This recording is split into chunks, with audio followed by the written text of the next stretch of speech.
Le chemin vers un réveil et une réforme.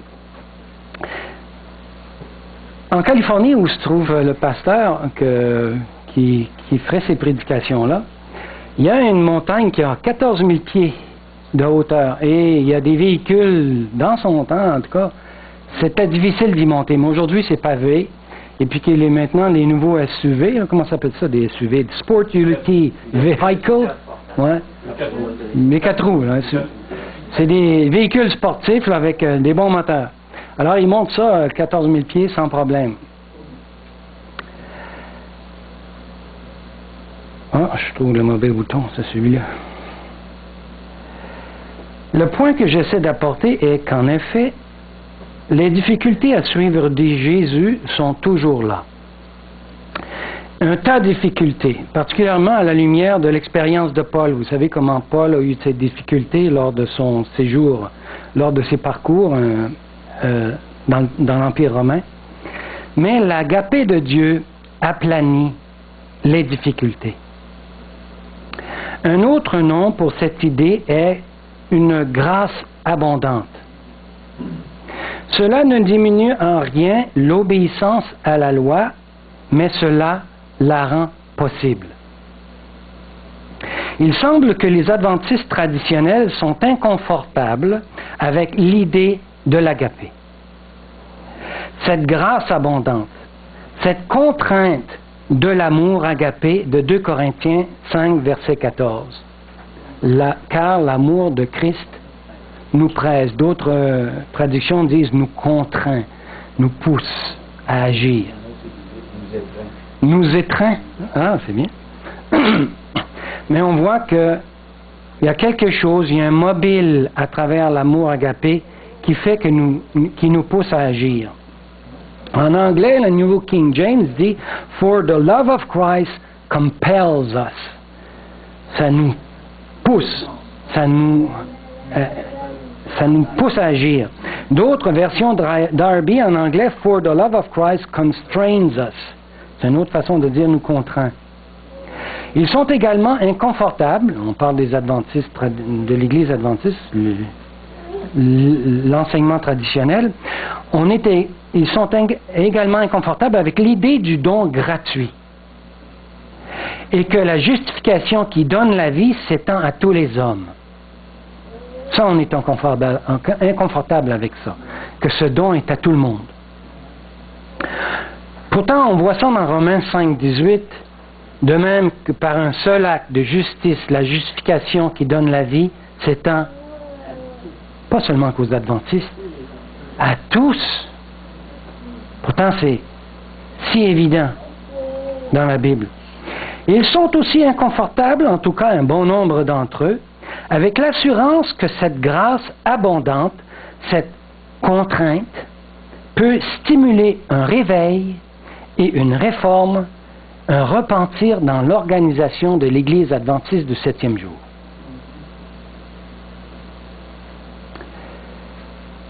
Mais je crois fermement que la croix de Christ, bien perçue et comprise, produira un réveil, une réforme et une réelle repentance au milieu de nous. Croyez-le ou non, en ce moment, il y a une grande Église mondiale qui est en train d'expérimenter un réveil et une réforme. Vous allez dire, c'est laquelle? Elle cherche à avoir un cœur prêt à affronter les événements de la fin du monde et de hâter l'avènement de Jésus-Christ. Des personnes à l'intérieur de cette Église sont sincères et envoient leur pétition au trône de la grâce. Lisons Hébreux 4, verset 16. « Approchons-nous donc avec assurance du trône de la grâce afin d'obtenir miséricorde, de trouver grâce pour être secourus dans nos besoins. » De plus en plus, le monde reconnaît que les événements des derniers jours commencent à avoir lieu devant nos yeux. Vous êtes d'accord avec ça? On n'est pas les seuls, nous les adventistes. Par exemple, Apocalypse 13, 11 à 18 se déploie devant nous. Nous remarquons le changement de caractère de la bête à deux cornes, celle d'un agneau. C'est qui ça? La bête à deux cornes, celle de l'agneau. C'est les États-Unis. À une nouvelle position qui est celle de parler comme un dragon. C'est ça que l'Apocalypse dit. Cette bête à deux cornes qui parlait comme un agneau va parler comme un dragon. On voit ça dans Apocalypse 13, verset 11. Puis je vis monter de la terre une autre bête. C'est les États-Unis, qui avait deux cornes semblables à celles d'un agneau et qui parlait comme un dragon. C'est une manifestation c'est une prophétie dès la fin des temps. Oui, il est temps pour ceux qui aiment les commandements de Dieu et qui ont la foi de Jésus de se réveiller. C'est impossible que lorsqu'une Église mondiale prie pour un réveil et une réforme, que le ciel ne réponde pas d'une manière quelconque. Les incursions insistantes de la mondanité dans l'Église doivent être contrecarrées par une effusion sans précédent du Saint-Esprit. Lisons Ésaïe 59, verset 19. On craindra le nom de l'Éternel depuis l'ouest, et sa gloire depuis le soleil levant, ça c'est l'est. Et quand l'ennemi viendra comme un fleuve, l'Esprit de l'Éternel le mettra en fuite. Les prophètes et les apôtres des temps passés ont désiré ardemment vivre notre temps, voir notre temps. 1. Une démonstration vivante de l'efficacité de la nouvelle alliance. On voit ça dans Jérémie. Voici les jours viennent, dit l'Éternel, où je ferai avec la maison d'Israël, c'est nous ça, et la maison de Juda, une alliance nouvelle. Mais voici l'alliance que je ferai avec la maison d'Israël. Après ces jours-là, dit l'Éternel, je mettrai ma loi au-dedans d'eux. Je l'écrirai dans leur cœur, et je serai leur Dieu, et ils seront mon peuple. C'est pas une belle promesse? 2. La prophétie de Joël qui se réalise. Lisons Joël 2, verset 28. Après cela, je répandrai mon esprit sur toute chair, pas seulement sur les adventistes, toute chair, vos fils et vos filles prophétiseront, vos vieillards auront des songes et vos jeunes gens des visions. C'est une autre prophétie, ça. 3. La terre est éclairée de sa gloire suite à la proclamation du message de la justification par la foi. Le message de righteousness by faith. C'est la droiture par la foi. C'est encore plus que la justification. C'est de la formation d'un peuple qui marche sans péché. Apocalypse 18, verset 1. Après cela, je vis descendre du ciel un autre ange qui avait une grande autorité, et la terre fut éclairée de sa... Et la gloire que j'ai dit tantôt, c'était quoi? C'est l'agapé. C'est une promesse que Dieu nous fait. Ce peuple va éclairer la terre de sa gloire. Et sa gloire, c'est l'agapé. 4. Un message qui élèvera Christ et Christ crucifié dans une clarté et une puissance jamais égalées. Lisons Jean 12, verset 32. Et moi, quand j'aurai été élevé de la terre, j'attirerai les adventistes à moi. C'est tous. Dieu va attirer tous les hommes à lui. 1 Corinthiens 2, versets 1 et 2. Car je n'ai pas eu la pensée de savoir parmi vous autre chose que Jésus-Christ et Jésus-Christ crucifié. Paul, avec toutes ses connaissances, a dit ça ne donne rien de patauger dans toute cette connaissance. Restons là. Parlons de la vie de Jésus et parlons de Jésus, sa mort. L'effet sur cette terre. Réalisons-nous le temps où nous vivons et le potentiel d'un réveil et d'une réforme au sein de l'Église adventiste du 7e jour? En même temps et en parallèle avec le réveil et la réforme de l'Église, viendra la déception de l'ennemi, une contrefaçon de réveil et de réforme. C'est toujours comme ça, hein? Lorsqu'il y a un réveil et une réforme, il y a toujours une contrefaçon. Matthieu 12 nous le prédit. Matthieu 24, verset 24. Car il s'élèvera de faux Christ, de faux prophètes, et ils feront de grands prodiges et des miracles, au point de séduire, s'il était possible, même nous autres, ou les élus. L'Église adventiste, ouais. C'est possible. Apocalypse 13, 14, il est écrit, elle opérerait de grands prodiges, même jusqu'à faire descendre du feu du ciel sur la terre à la vue des hommes. Et elle séduisait les habitants de la terre par des prodiges qui lui étaient donnés d'opérer en présence de la bête, disant aux habitants de la terre de faire une image à la bête, qui avait la blessure de l'épée et qui vivait. Donc il y a une contrefaçon. Laissons-nous diriger doucement par le Seigneur et ne rejetons pas son collier afin d'y discerner la contrefaçon de l'ennemi. Faisons-le aujourd'hui même. Lisons Apocalypse 3, verset 18. Je te conseille d'acheter de moi un collier pour oindre tes yeux afin que tu vois. Et ça coûte cher, ça? Ça coûte rien. C'est gratis. Est-ce que Dieu... Mais ça coûte... En fait, dans un sens, ça peut coûter quelque chose. C'est de renoncer à mon moi. Ça coûte cher, ouais. Est-ce que Dieu a un problème à résoudre pour un réveil et une réforme dans l'Église adventiste? Y en a-t-il un problème qui serait difficile pour lui? Eh bien oui. Il y en a un gros. Lequel, vous allez dire? La rébellion du péché dans son univers. Vous allez dire, bon, il est infini, il est omnipotent, il peut juste zapper les ennemis et tous ses problèmes sont résolus. Mais attendez une minute.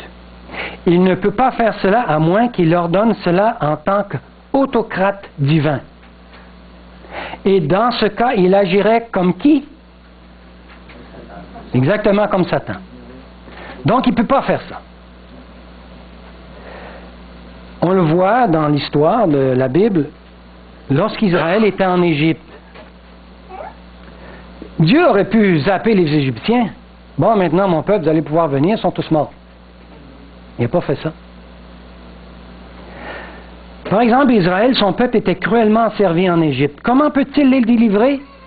Non pas en éliminant les Égyptiens, non. Il doit passer par un long et pénible processus d'envoyer 10 plaies sur le Pharaon et sur l'Égypte. Il doit s'assurer que l'opinion mondiale soit avec lui. Plus important encore, Dieu doit mettre cela au clair. Pour qui? Pour les Israélites. Parce que si Dieu aurait agi de façon comme Satan, s'il aurait tué les Égyptiens, les Israélites auraient adoré un Dieu par peur. Et c'est pas ça que Dieu voulait.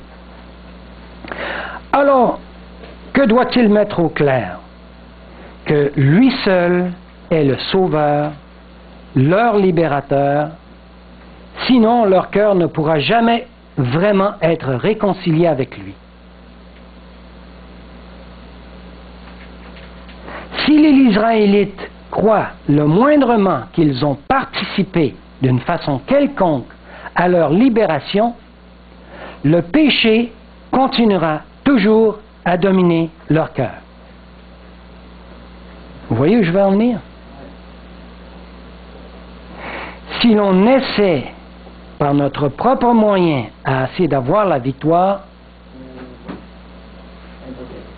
on n'aura jamais, on n'arrivera jamais à dominer notre cœur. C'est impossible. Et pourtant, Dieu voulait travailler dans le cœur des Israélites. Et c'est pour ça qu'il dit, non, non, c'est moi qui te libère. C'est moi. C'est pas comme Moïse voulait faire 40 ans auparavant, en attaquant les Égyptiens par des armées et tout ce que tu voudras. Non. Regardez ma délivrance. Les 10 commandements de Dieu commencent par quoi? Qui t'a fait sortir d'Égypte. On commence déjà par, voici, j'ai déjà fait. Je t'ai donné la victoire. Et maintenant, les 10 commandements suivent, c'est comme une promesse. Je ferai de toi quelqu'un qui va tout suivre ses commandements. Hey, n'avons-nous pas un Dieu merveilleux?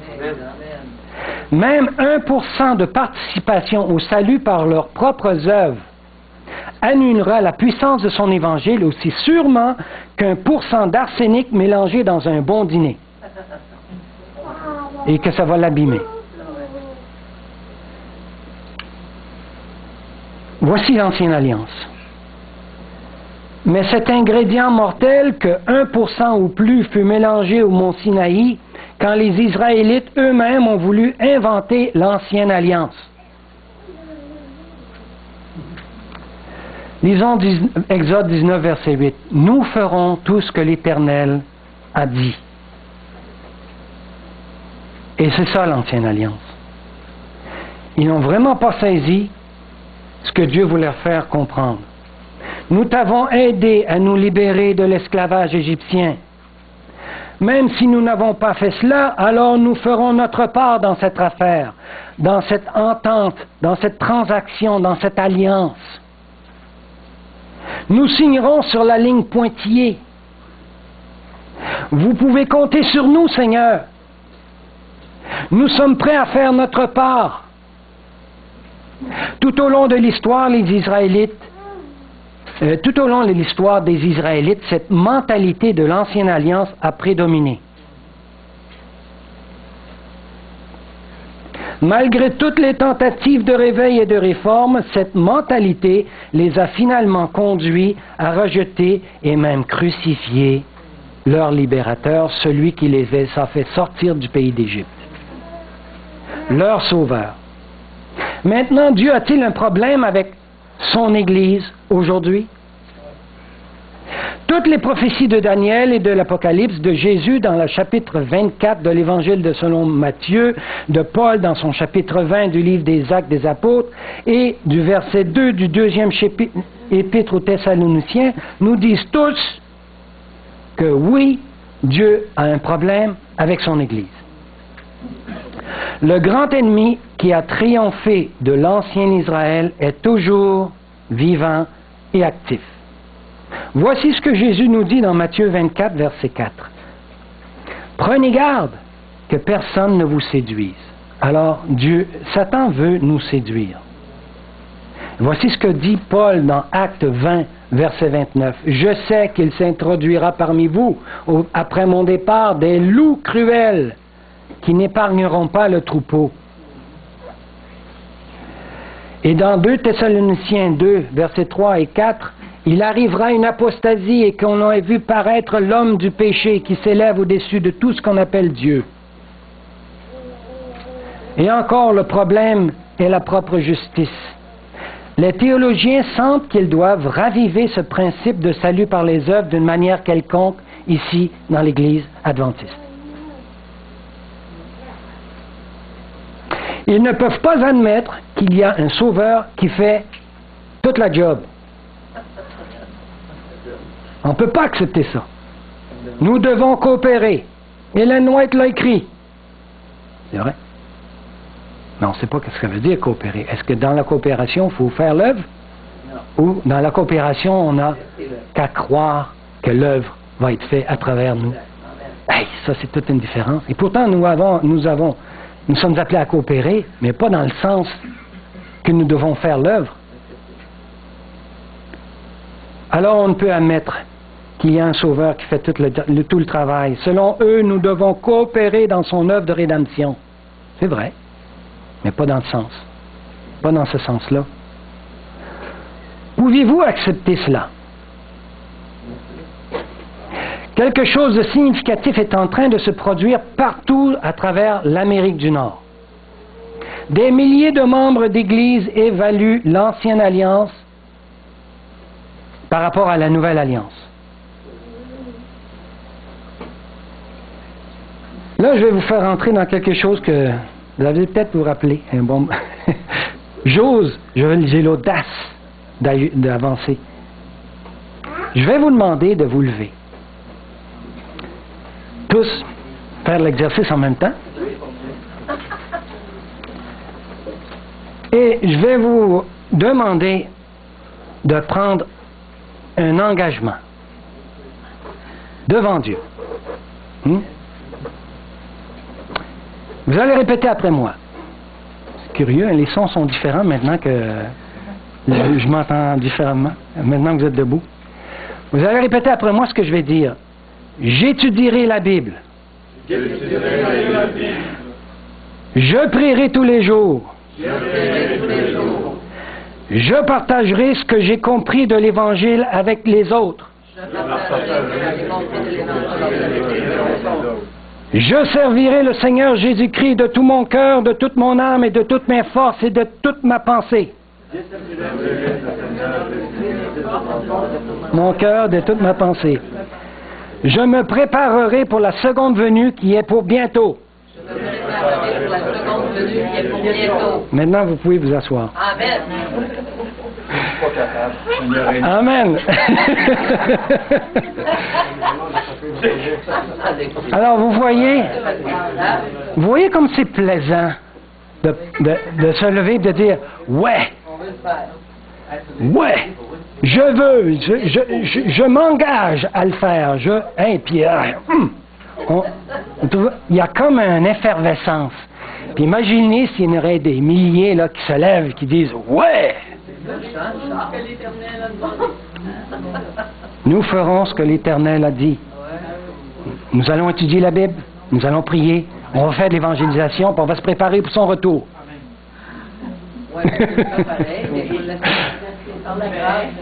Voilà. Faudrait mourir tout de suite. Ouais. Quatre la première. Toutes ces choses sont bonnes. C'est des bonnes choses à faire. Est-ce que Dieu nous demande de signer nos noms sur un contrat qui contient une série de promesses intitulées « Voici mes promesses » ? Mais je pourrais... Oui, c'est lui qui est... Il nous envoie un contrat qui est déjà signé. On n'a même pas eu à signer dessus. Mais se pourrait-il qu'au lieu de cela, Dieu nous demande de croire aux promesses qu'il nous a faites?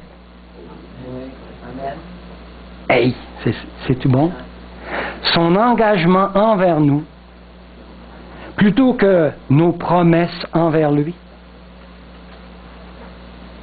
En fait, ses promesses.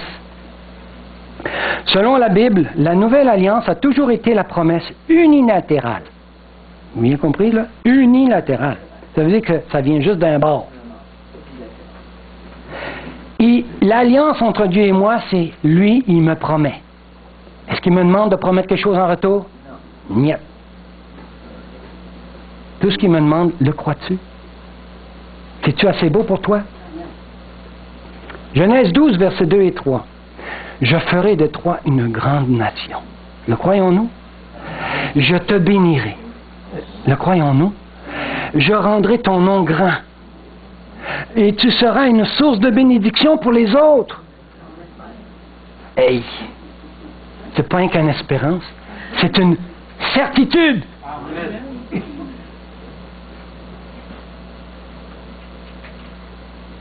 Je bénirai ceux qui te béniront, et je maudirai ceux qui te maudiront, et toutes les familles de la terre seront bénies en toi.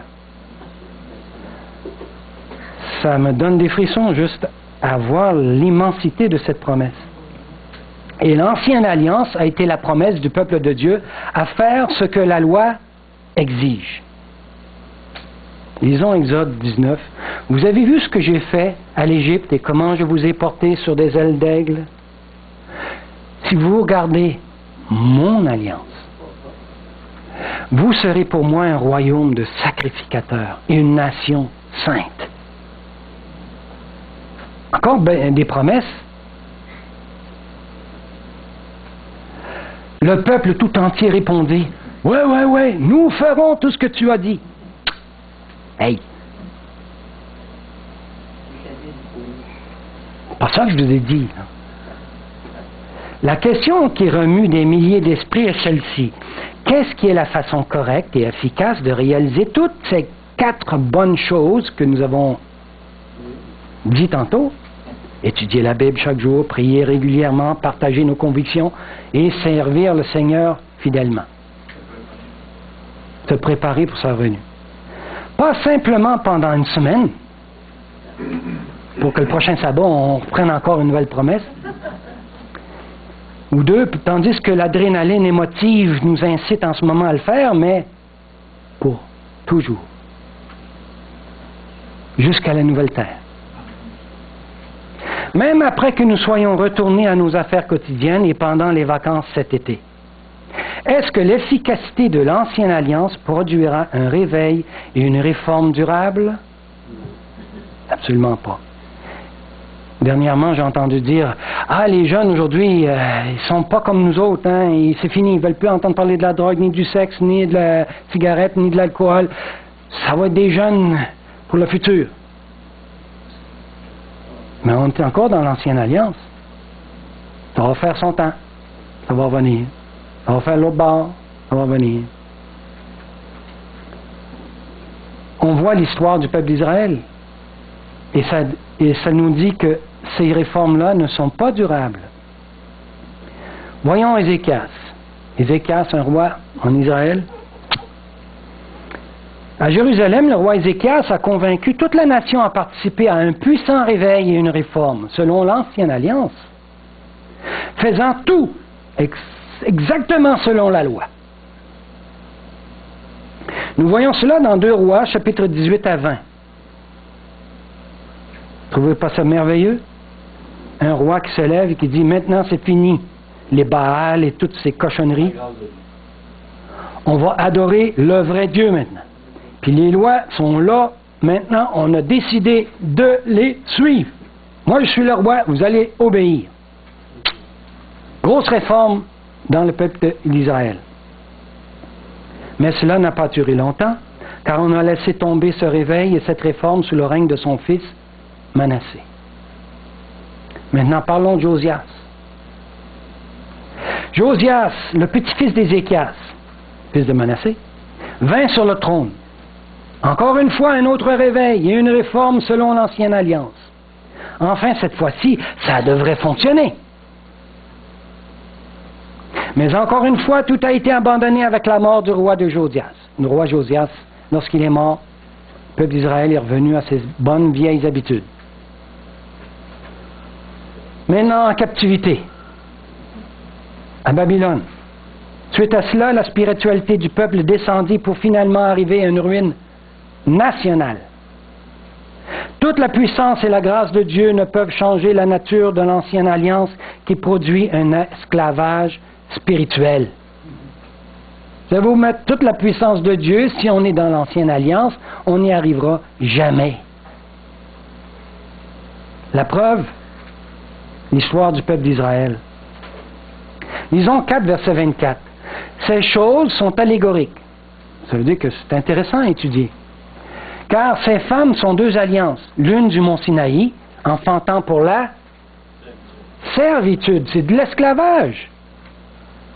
Et c'est Agar. C'est toujours une expérience de foi et les œuvres que d'une expérience de foi qui œuvre.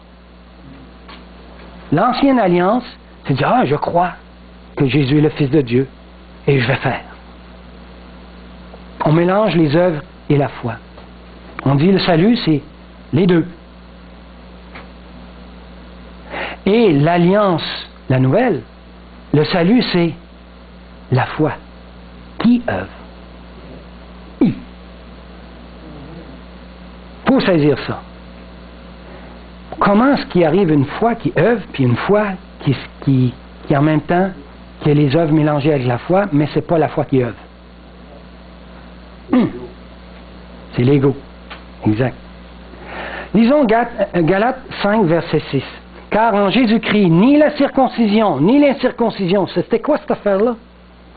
C'est que je crois que Dieu nous demande de nous circoncire, puis qu'on doit le faire. Pour aller au ciel. Puis ceux qui ne sont pas circoncis, désolé, vous allez en enfer. C'est ça que les Juifs disaient. Ça n'a pas rien de valeur. Ah bon, là, le livre de Paul, tu as pris toute la poubelle pour le peuple juif. Mais la foi qui est plus agissante par la charité, qui est l'agapé. Voilà toute la différence. La circoncision, l'incirconcision, c'est ça un système d'œuvre, n'a rien de valeur, ça vaut absolument rien. Mais la foi, c'est celle-là qui agit par amour. Voilà toute la valeur, voilà la vraie. Alors, c'est quoi le vrai problème chez nous? Nous ne pouvons pas garder nos promesses. Vous êtes d'accord avec moi? Oui, puis non, ouais. Oui. Et quand nous n'accomplissons pas nos promesses, c'est alors que le découragement prend place au-dedans de chacun d'entre nous. Ellen White le dit envers Jésus. Ça nous décourage quand on s'engage, puis on prend des grands engagements et des promesses, puis qu'on ne les tient pas. Je dis, moi, je suis vraiment pourri, ça ne vaut pas la peine. Tu peux me zapper, envoie-moi en enfer, de toute façon, je ne suis pas capable. J'ai passé par ça. Vraiment, au début de l'adventisme, je voyais vraiment un système d'œuvre qu'il fallait que je fasse. Puis quand j'ai vu que je ne réussissais pas, j'ai abandonné l'Église. Il dit non, c'est trop fort pour moi. Vous autres, vous êtes capables, les saints, là, mais moi, j'y arrive pas. J'ai abandonné. C'est Dieu qui m'a repris. Je ne sais pas comment il a fait. Mais il a réussi à me faire comprendre que je n'étais pas capable. Puis que c'est lui, par sa grâce, qui va me donner la victoire. Et quand j'ai compris ça, j'ai dit, Seigneur, hey, c'est extraordinaire ça. Il a fallu que je passe par ce chemin-là pour arriver à comprendre ça, je ne sais pas. Nous pouvons lire dans Vers Jésus au chapitre 5 que vos promesses et vos résolutions sont comme des toiles d'araignée. Avez-vous essayé d'accrocher quelque chose sur une toile d'araignée? C'est bon. Vous enlevez votre chemise, vous mettez ça sur un cintre, vous accrochez ça sur une toile d'araignée. Ça tient-tu? Ça tient pas fort, hein? Le souvenir de vos promesses non tenues et des engagements auxquels vous avez failli affaiblit votre confiance en votre propre sincérité et crée en vous le sentiment que Dieu ne peut vous accepter. Et combien c'est profond ça. Et combien c'est malheureux que trop d'adventistes deviennent des épaves à cause de ça. À cause de l'enseignement qui doit dire « faut que tu fasses une part faut que tu fasses quelque chose. » Puis quand tu t'aperçois que tu n'y arrives pas, tu t'abandonnes. Tu dis l'Église adventiste, c'est trop élevé. Pas étonnant qu'on nous regarde comme des légalistes. Croyons aux promesses de Dieu de la Nouvelle Alliance. Reposons-nous sur elles et apprécions-les, rappelons-nous-en. Pourquoi? Parce que la charité, l'agapé, ne périt jamais. Mettons ça dans notre tête. Tout ce qui est agapé ne périra jamais. Toute œuvre qui est initiée de l'agapé ne mourra jamais, va avoir un effet éternel. Gloire à Dieu, oui. Quand on raconte à nos enfants des histoires bibliques imbibées de l'Ancienne Alliance, quand on étudie avec eux les leçons de l'école du sabbat teintées aussi de l'Ancienne Alliance, ne soyons pas surpris de les voir quitter l'Église. Les mères pleurent à s'arracher leurs yeux, ne sachant pas où elles ont fait une erreur. Ce n'est souvent pas de leur faute, car elles ont fait de leur mieux pour éduquer leurs enfants selon cet enseignement légaliste. Parce que c'est ce qu'on leur a enseigné à l'Église. Y a-t-il quelqu'un qui puisse évaluer l'énormité de cette tragédie?